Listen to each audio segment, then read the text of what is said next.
오늘 이야기는 도상에서 길을 가면서 예수님을 만난 그런 이야기예요.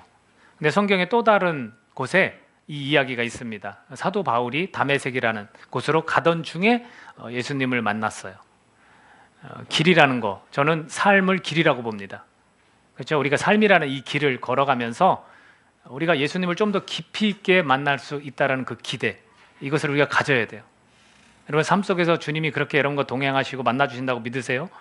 이런 확신과 이런 기대를 좀 가졌으면 좋겠습니다. 저도 더 만나고 싶어요. 주님을 이미 만났고 주님이 주신 기쁨과 감사와 여러 가지들을 전 누리고 있어요. 그러나 더 만나고 싶어요. 더 깊이 예수님을 경험하고 싶어요. 우리가 이러한 바람을 좀 가지고, 기대를 가지고 그렇게 삶을 좀 살아갔으면 좋겠습니다.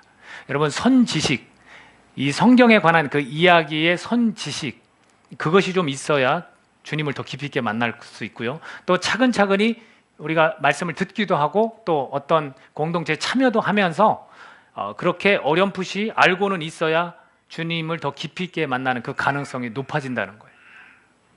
우리가 그걸 기억해야 돼요. 그래서 자꾸 듣는 거, 지금 좀 피곤하고 졸려도 듣는 거, 내가 그냥 스쳐 지나가도 머리에 잘 안 들어오네, 뭐 이거 암송하고 싶어도 잘 안 되네, 괜찮습니다. 그런 것들을 자꾸 접하면서 우리가 인생의 길을 걸어갈 때 분명히 더 깊이 있게 주님을 만날 수 있게 된다는 거예요.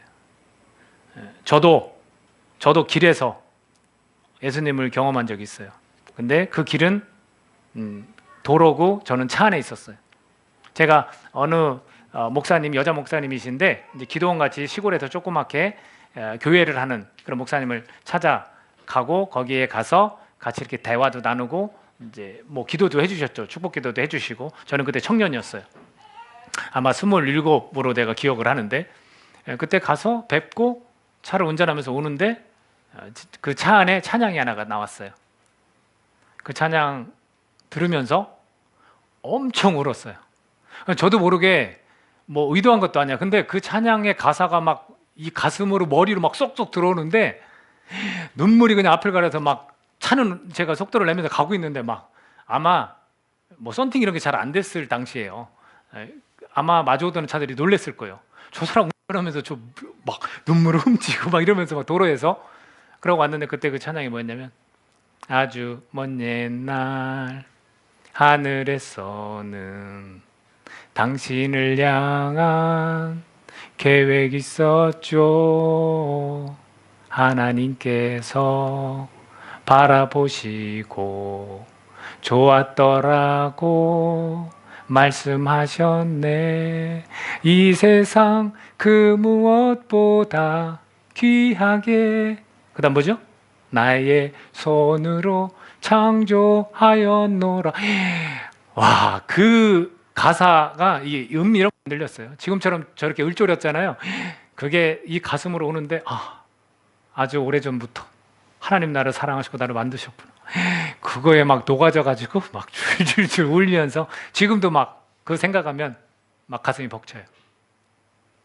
제가 그것도 운전을 하면서 길에서 주님을 더 깊이 있게 경험을 하게 됐습니다.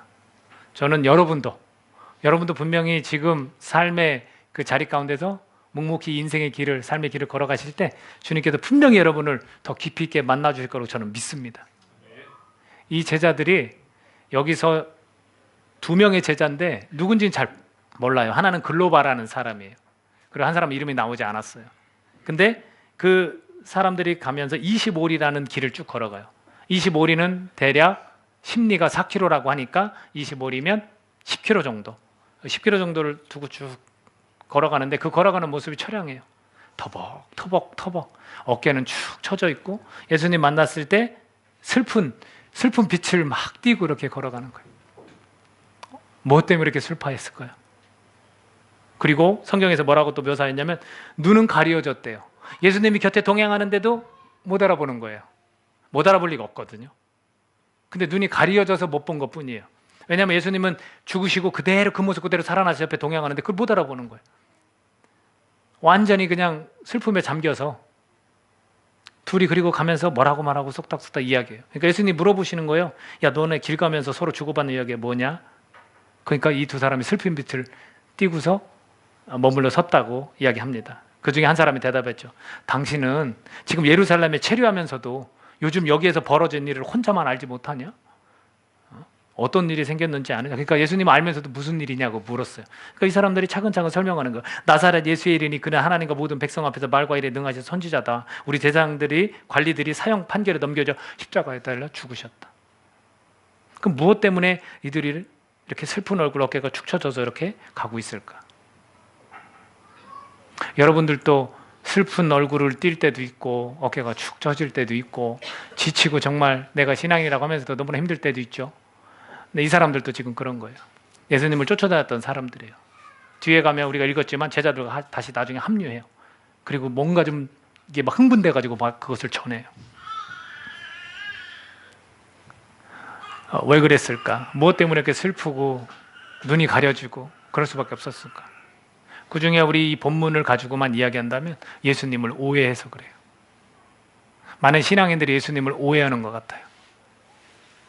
오늘도 여지없이 이들은 오해하고 있어요. 어깨가 축 처지고 슬픈 얼굴을 띈 이유가 예수님을 오해해서 그래요. 19절에서 예수님을 뭐라고 표현하냐면 하나님과 모든 백성 앞에서 말과 일에 능하신 선지자다 이렇게 표현해요. 예수님이 선지자일까요? 예수님이 뭐라고 얘기하시냐면 이렇게 받아쳐요. 미련하고 선지자들이 말한 모든 것을 마음에 더듬이는 자들이요. 예수님은 선지자가 아니에요. 근데 이 사람들이 예수님을 선지자로 알고 있어요. 말과 일에 능하다. 아주 뛰어난 사람이다. 예수님은 선지자가 아니에요. 하나님의 아들이에요. 그거를 수도 없이 말씀하셨어요. 예수님은 오해했어요. 그냥 능력과 말을 잘하는 굉장한 교훈을 주는 선지자, 선생 이렇게 보는 거예요. 오늘 여러분은 예수님을 어떻게 보세요? 우리가 하나님의 아들로 봐야 돼요. 하나님의 아들로. 그냥 위대하고 아주 뛰어난 그런 선생이 아니에요. 그런 인간 성인이 아니에요. 하나님의 아들임을 우리가 믿어야 되는 거예요. 그리고 또 하나가 있어요. 그리고 뭐라고 이들이 표현했냐면 우리는 이 사람이 이스라엘을 속량할 자라고 바랐다. 21절에 그럼 속량 맞지 않습니까? 사람들을 값을 주고 우리를 자유케 하시는 그분 맞지 않습니까? 근데 이것도 이들이 말하는 속량은 오늘 죄가 용서돼서 우리가 어둠 속의 죄의 종로로 사는 게 아니라 빛의 자녀로 된다 이 뜻이 아니에요. 왜냐하면 이들이 이스라엘을 속량할 자라고 바랐노라 하고 이뿐 아니라 이 일이 일어난 지가 사흘째요 라고 말하는 거예요. 그렇다면 속량할 자다, 죄를 정말로 용서해 주시는 분이다라고 이들이 인식했다면 사흘이 지났지만 결국 어떻게 된다는 걸 들었을까요? 살아난다는 걸 들었어요. 분명히 3년 동안 수도 없이 말씀하셨어요. 주님이 하신 일을 이 책에 다 기록하면, 그렇죠? 하늘을 종이 삼고 물을 먹물 삼아도 다 기록할 수 없는 거예요. 그 정도로 많은 일을 하셨으면 수도 없이 말씀하셨단 말이죠. 근데 이들은 뭐라고 하냐면 속량할 자로 알았다. 그럼 뭘 얘기하는 거냐면 정치적인 로마의 통치에서 벗어나는 정치적인 속량을 이야기하는 거예요. 우리 마음껏 하나님 섬기고 우리 마음껏 이런 어떤 터치받지 않고 우리만의 고유의 이 민족성을 살려서 좀 지내고 싶다 이런 거예요. 그리고 예수님 말씀을 한 번 더 언급하자면 미련하고 선지자들이 말한 모든 것을 마음에 더디 믿는 자들이요. 아직 믿지 않는다는 뜻이에요. 그리고 그리스도가 이런 고난을 받고 자기의 영광에 들어가야 할 것이 아니냐. 예수님이 수도 없이 말씀하셨다는 걸 다시 전해주는 거예요. 그러니까 이들이 예수님을 오해한 게 뭐냐. 그냥 위대한 선생님, 위대한 선지자, 그리고 우리 이 현실을 해결해 줄 분. 우리 신앙인들도 자칫하면 오해할 수 있어요. 예수님을. 내 삶에서 항상 곁에 있어야 되는 분, 내 눈에 보여야 되고 내가 꼭 확인해야 되는 그런 분. 내 삶에 지금 너무 힘들어, 지금 어디에 푹 빠진 것 같아, 막 구렁에 웅덩이에 빠진 것 같아, 나를 막 건져줘야 돼 당장. 그런 분으로, 나 이거 무슨 문제가 생겼는데 왜 해결해 안 해주시지? 안 계신 거 아니야? 우리 이렇게 오해하면 안 돼요. 예수님 지금 어디 계십니까? 하나님 우편에 계세요. 그리고 우리를 위해 간구하고 계세요. 우리의 연약함 가운데 교한 걸 보시고 간구하고 계시댔어요. 그리고 누굴 보내주셨어요? 보혜사 성령을 보내주셔서 내가 너와 함께 한다는 것을 증거해 주시고 함께 해주시는 것을 우리가 느끼는 거예요. 그러니까 예수님은 하나님 우편에 계시면 결국 어디에 계신 거예요? 우리 마음에 계세요. 근데 마음에 계시다고 해서 모든 이 어려운 역경과 상황을 막 완전히 뒤바뀌어 놓으셔야 돼요? 아니죠. 내 마음에 계시니까 이 어려운 환경과 역경을 이겨낼 수 있게 힘을 주시는 거죠. 그렇게 함께 하시는 거죠. 우리가 예수님을 오해하면 안 됩니다. 왜 우리가 어깨가 축 처져 있고 왜 슬픈 얼굴을 하십니까? 예수님이 안 계신 것처럼 우리가 살아가는 거예요. 자꾸 예수님의 그 내 마음의 자리에 예수님이 아닌 다른 것이 앉아 있는 거예요. 오늘 결론 읽으셨지만 아시죠? 이 어깨가 축 처지고 슬픈 빛을 띄었던 사람들이 어떻게 됐는지, 눈이 딱 가려졌던 사람이 어떻게 됐는지 결론 나왔어요. 눈이 확 떠졌어요. 그리고 이 가슴이 막 뜨거워졌어요. 이게 예수님이 계시다는 증거예요. 예수님 오해하지 않으면 생기는 일이에요. 예수님 옆에서 동행합니다. 그리고 십자가를 막 들려줬어요. 그러면서 예수님은 그런 말씀을 하신 거죠. 이 더디 믿는 자들아, 믿긴 믿어요. 저와 여러분이 믿긴 믿을 거예요. 저도 기대를 해요. 여기 앉아 계신 분들이 말씀을 자꾸 듣고 여러분이 말씀을 자꾸 읽고 말씀을 자꾸 묵상하고 순종하면 분명히 믿게 될 거예요. 흔들리지 않는 믿음을 가지실 거예요. 그러나 더디 믿는 자들, 이 제자들, 글로바를 비하는 또 다른 이 사람도 더디 믿을 뿐이지 믿게 됩니다.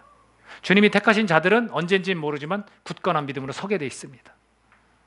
내가 싫어도 주님이 여러분을 택하시고 주님이 여러분을 사랑하신다면 여러분은 그렇게 믿게 돼 있어요. 우리의 의지로만 뭐든지 돌아가는 게 아니에요. 강권적인 주님의 은혜로, 사랑으로 그렇게 되게 돼 있습니다. 믿으십니까?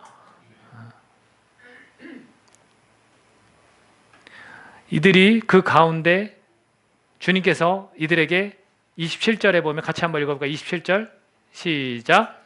이에 모세와 모든 선지자의 글로 시작하여 모든 성경에 쓴 바 자기에 관한 것을 자세히 설명하시니라. 자, 성경은 누구에 관한 얘기예요? 예수님에 관한 얘기예요. 어디서부터? 모세와 모든 선지자들이 다 누구를 가리키고 있어요? 예수님을 가리키고 있어요. 예수님에 관한 얘기. 그거를 다 설명해 주셨습니다.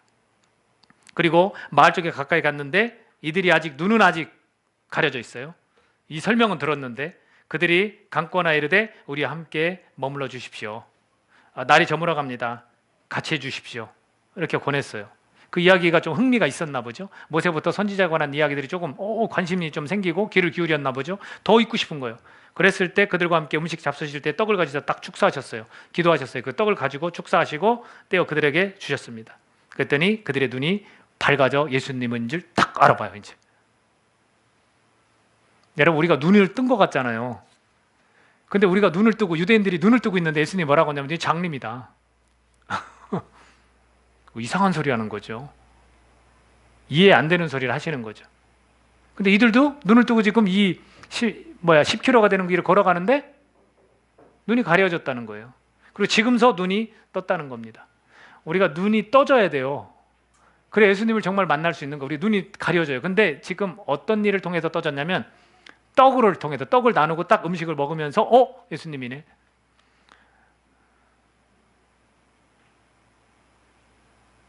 뭘 나타낼까? 우리가 생각해 볼 수 있어요. 여러분이 딱 기억나는 게 있을 거예요. 딱 떡을 뗐다. 뭐가 기억나요? 주의 만찬이 기억나요. 마지막 때 십자가 달리시기 전에 마지막 만찬을 통해서 이것을 꼭 기억하고 니네들도 행해라 그랬어요.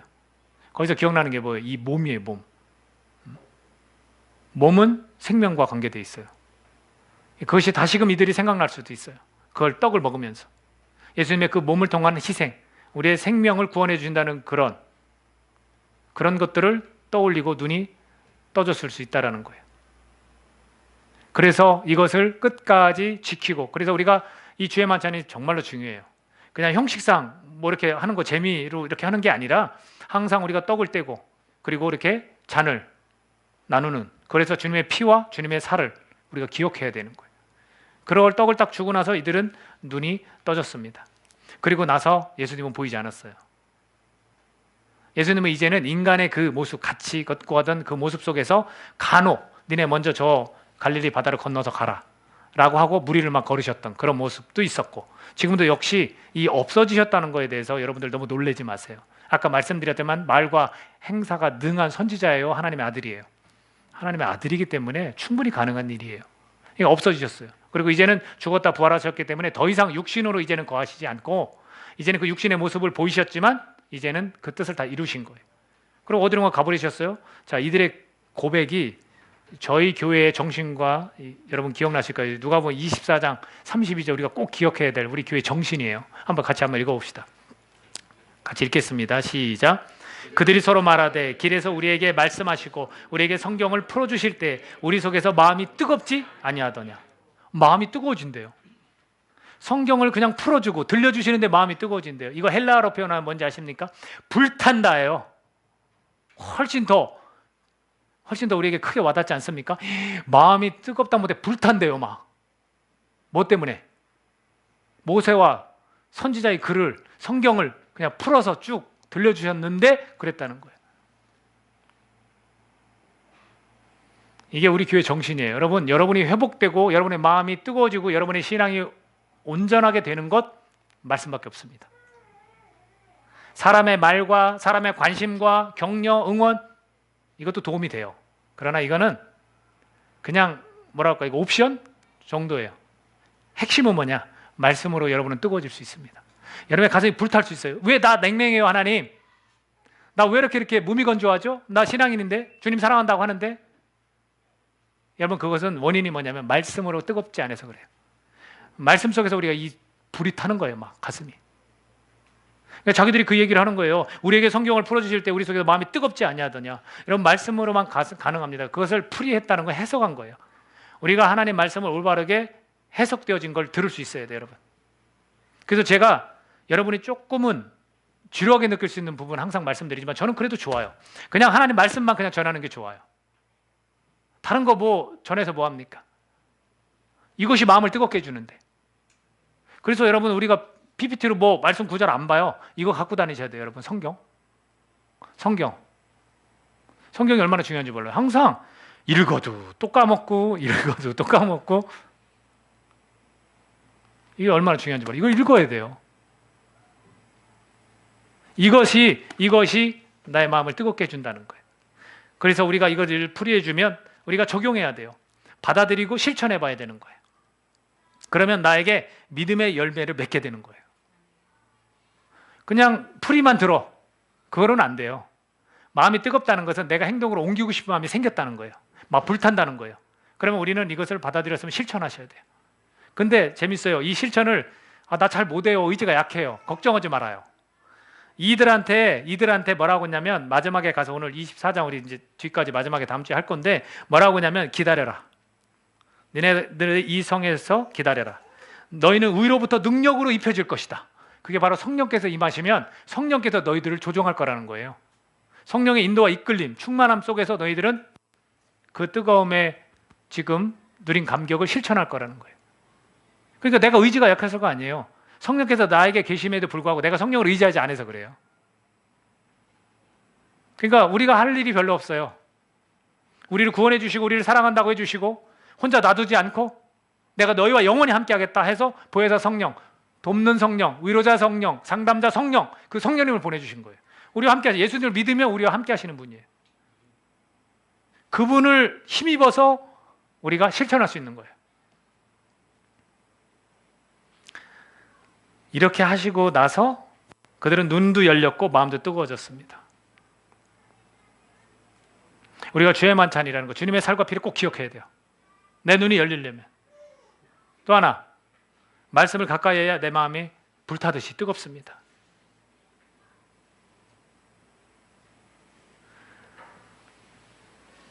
여러분, 로버트 토마스라는 분을 아십니까? 토마스 선교사 이러면 아실 거예요. 이 토마스라는 목사님은 1840년부터 1866년까지 몇 살 살았어요? 27살 생애를 마친 분이에요. 여러분 많이 들으셨을 거예요. 대동강에서 참수형을 당한 선교사님. 1863년 24살 되었을 때 이분은 중국 선교를 위해서 파송받고 상해에 도착을 합니다. 근데 원인이 뭔지 모르지만 4개월 후에 부인 되신 분께서 세상을 떠나게 됩니다. 너무나 혼란스럽고 힘들었겠죠. 나 하나님을 위해서 이 땅에 왔는데 왜 이런 일이 닥칩니까? 근데 카톨릭 신자들이 핍박을 받는다는 한국 소식을 듣고 선교에 관심을 갖기 시작합니다. 이 중국 땅이 아닌 다른 곳으로 가야겠다는 마음을 먹으셨는지 몰라도 그 소식을 듣고 마음이 너무나 힘든 거예요. 그리고 그 핍박받는 사람들과 내가 지금 아내가 죽어서 슬픔과 같이 느끼신 거예요. 그리고 와서 약 2달 반 정도 황해도 소래라는 곳에서 한문으로 기록된 쪽복음을 주민들에게 나눠주기 시작을 합니다. 그리고 잠시 중국에 다시 갔다가 1866년 27세죠. 생을 마감합니다. 1866년 8월에 대동강 물줄기를 타고 전어를 쇼모노를 통해서 한국에 다시 딱 들어옵니다. 근데 그때 세국 정책을 폈던 그 대원군의 명을 받은 그 평양선 수비병들에 의해서 이 배에 탔던 사람 모두가 잡혀요. 그리고 그 중에서 백인이 5명, 아시아인이 19명 있는데 선원과 아시아인들이 다 타살됐습니다. 그리고 나서 토마스 이 목사님은 붙잡혀서 무트로 이렇게 이동을 하는데 이 목사님이 산기슭에서 무릎 꿇고 기도를 했대요. 무슨 기도를 한지 모르겠어요. 눈으로 다 선원들 다 죽는 것도 봤고 무슨 기도를 했겠어요. 하나님을 바라보고 뭔가 기도를 했겠죠. 근데 그 기도하는 그 모습을 보고 이 수비병들이 흥분을 해서 그 사람들이 이 목사님을 죽이게 됩니다. 그게 27살이에요. 근데 여기에 놀라운 실제 있었던 실화가 있습니다. 이 토마스 목사님을 죽이는데 가담한 수비병이 죄책감을 느끼기 시작을 해요. 내가 이게 잘한 일인가. 그리고서 그분이 죽기 전에 건넨 성경책을 갖다가 왠지 모르겠어요. 왜 그랬는지 모르겠지만 그 성경책을 갖다가 찢어서 집에 벽지에 이렇게 붙입니다. 도배를 합니다. 그 종이가 뭐 좋아서 그랬는지 어쨌는지는 몰라도 갖다가 그렇게 도배를 합니다. 그리고 얼마 후에 그러던 어느 날 그 말씀을 보다가 감동을 받게 돼요. 그리고 그 자리에서 자신도 모르게 눈물을 흘리면서 회개를 했다고 합니다. 그 뒤 조카가 이 삼촌의 영향을 받고 개신교 신자가 되어서 평양 숭실 전문학교에서 공부한 후 성경을 번역하는 일을 그렇게 도왔다고 전해집니다. 뭐 입술로 전한 것도 없고 그냥 조그만 쪽복음 성경책 하나인데 이런 놀라운 일이 나타나요. 그 뒤로 평양에 부흥이 일어나잖아요. 제 호주머니에 뭔가 있어요. 이게 쪽복음입니다. 쪽복음. 요한복음만 기록한 거예요. 이걸 통해서 아무도 말로 전한 것도 없고 우리의 관심과 사랑과 격려도 없는데 이걸 통해서 영혼들이 돌아오는 거예요. 이걸 통해서.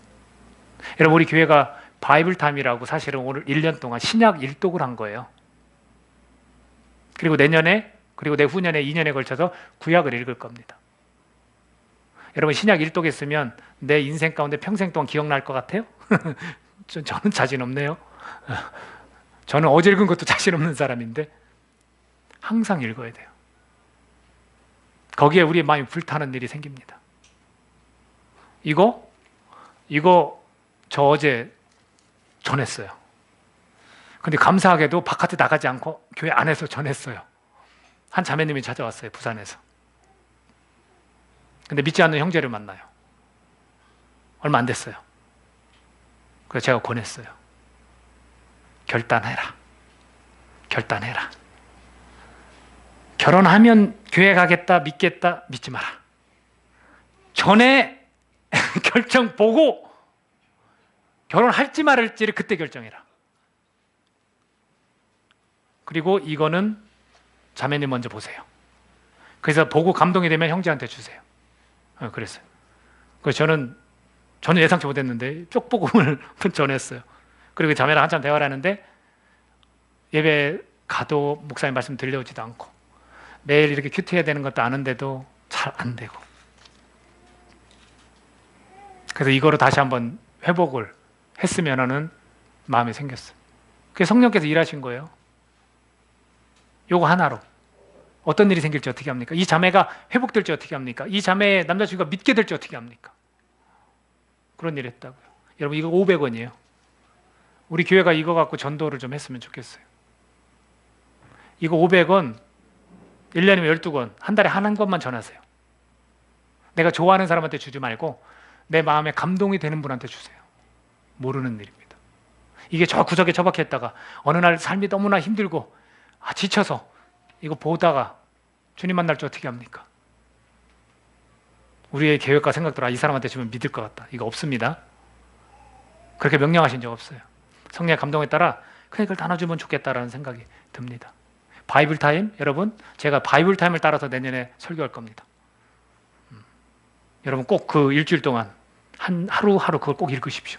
기억 안 나도 좋다니까요. 읽으세요. 그냥 읽으세요. 여러분 읽고 내가 순종하고 기도하는 삶, 그리고 내가 나눠주고 전하는 삶이 돼야 돼요. 내가 마음이 불타는 경험을 나도 하고 이웃도 좀 이 책 때문에, 이 성경 때문에 마음이 좀 불탔으면 좋겠다, 이런 마음을 가지고 전하는 거예요. 그냥 부담 갖지 마요. 그 사람이 안 믿어도 좋아요. 우리는 그냥 때를 얻든지 못 얻든지 그냥 살아계신 하나님의 말씀이나 주는 거예요. 이거 오늘 신청 들어오겠는데. 2015년에 한 책이 나왔어요. 무슬림 소녀 예수를 만나다. 여러분 기회 되시면 꼭 읽어봤으면 좋겠어요. 폭탄 테러가 일어났습니다. 500명이 예배를 드리는 중에 폭탄 테러가 일어났어요. 그 중에서 이 소녀가 두개골이 완전히 손상됐는데 다시 살아났습니다. 그리고 예수님이 이제 증거하면서 다녀요. 그런 이야기들이 쭉 나와 있어요. 무슬림 가정이에요. 11명의 자녀 중에서 한 명은 3살 때 죽었다고 하는데 그 가정 가운데 자라났습니다. 근데 이 친구가 예수님을 믿게 되고서 아빠가 목을 졸랐어요. 죽으라고. 그래서 그 이야기가 나와요. 근데 목을 졸리는데 너무 힘든 거예요. 막 온 힘을 다해서 졸리더래요. 그러고서 나는 예수님 거부할 수 없습니다 하고 딱 기절했대요. 근데 지금은 아빠가 믿는데요. 근데 그 믿게 된 경위를 보면 챕터 6에 보면 거룩한 책이라는 내용 중에 이런 내용이 있습니다. 어린이 성경을 읽은 후, 이게 요한복음이에요. 어린이 성경을 읽은 후 어느 날 꿈에서 예수님이 나타나 그분이 바로 내가 따라야 할 유일한 길임을 보여주셨다 하고 요한복음 14장 6절을 기록했어요. 내가 곧 길이요 진리요 생명이니 나로 말미암지 않고는 아버지께로 올 자가 없다. 이 말씀을 그대로 그 꿈속에서 예수님이 그렇게 말씀하셨음을 보았다는 거예요. 그분은 중동 사람처럼 하얀 옷을 입고 계셨고 몸에서 아주 밝은 광채가 났다. 그러니까 자기 사명이 이제는 다니면서 이 예수님을 증거하면서 지금 살고 있어요. 무엇 때문에 예수님을 알게 됐냐면 이 쪽복음 때문에.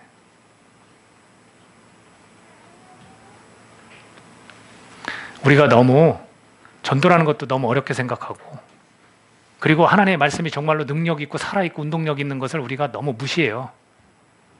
내가 뭔가 갖춰야 전하면 될 것 같고 그런 거 아니에요. 그냥 하나님 말씀하시 그냥 오늘 말씀도 뭐예요? 가슴이 뜨거워지는 거구나. 성경을 읽으면 가슴이 뜨거워지는 거야. 내 마음이 불타는 거구나. 그걸 그냥 받아들이고 이거 전하고 내가 읽으면 되는 거예요. 그러면 또 다른 누군가도 그 마음이 불타는 거예요. 이게 순종 아닙니까? 이게 뭐 그렇게 어렵다고. 내가 하는 것도 아니고 하나님께서 역사하실 건데. 예수님이 곧 말씀이에요, 여러분. 예수님 만나고 싶다고요? 말씀 읽으세요. 여러분이 지겹도록 요한복음 한번 읽어보십시오. 매 달마다 12달을 읽어보십시오. 어떤 일이 생기나. 이 더디 믿는 자들아. 말씀 안 보니까 더디 믿는 거죠. 주님 만나고 싶어요. 주님 더 경험하고 싶어요. 그럼 우리가 읽어야 되는 거예요. 여러분, 여러분의 삶의 길 가운데 말씀을 가까이 하고 여러분 말씀과 더 친밀해질 때 여러분은 예수님과 깊이 만날 수 있다고 저는 확신합니다. 여러분 눈이 떠지고 여러분 가슴이 불타는 사람이 될 줄로 믿습니다. 우리 말씀 읽는 거 다른 거 다 젖혀놓고도 한 5분밖에 안 걸려요. 10분밖에 안 걸리고 많이 걸려요. 이걸 좀 꾸준히 합시다. 저는 바이블 타일 만난 게 이 원바디 만난 게 얼마나 좋은지 몰라요. 2,000원이면 저 아프리카 있는 애한테 전해줘요.